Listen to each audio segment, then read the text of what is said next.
এই যে চাকরি পাচ্ছি না, কর্ম পাচ্ছি না, ব্যবসা করতে পারছি না, টাকা পয়সা জমছে না, বৃহস্পতি আপনার লগ্নে আছে, দশমে আছে, পঞ্চমে আছে, কোন জায়গায় আছে আপনার ছকটা একবার হরস্কোপটা দেখুন। এই বৃহস্পতি আপনাদের কিন্তু টাকা দেবে, গাড়ি দেবে, বাড়ি দেবে, চাকরি দেবে, ব্যবসা দেবে। আদৌ কি তাই?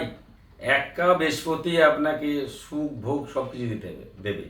কিন্তু বৃহস্পতি আবার যদি রাহুর সঙ্গে চতুর্থ স্থানে বসে যায়, তাহলে তো গুরুচন্ডল দোষ হলো।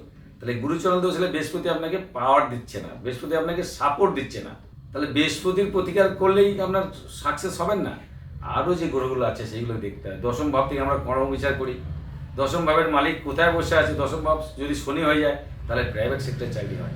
দশম ভাবে যদি রবি হয়ে যায় তাহলে সরকারি চাকরি হয়।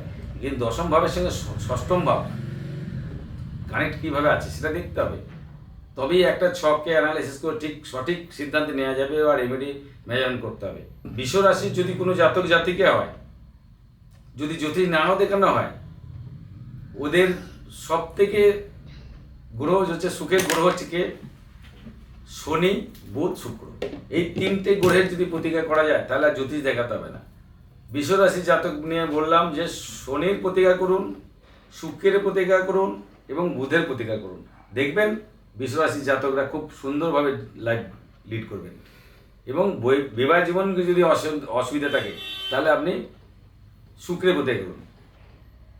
যদি কর্মজীবন ডিস্টার্ব হয় তাহলে আপনি শনির প্রতিকার করুন।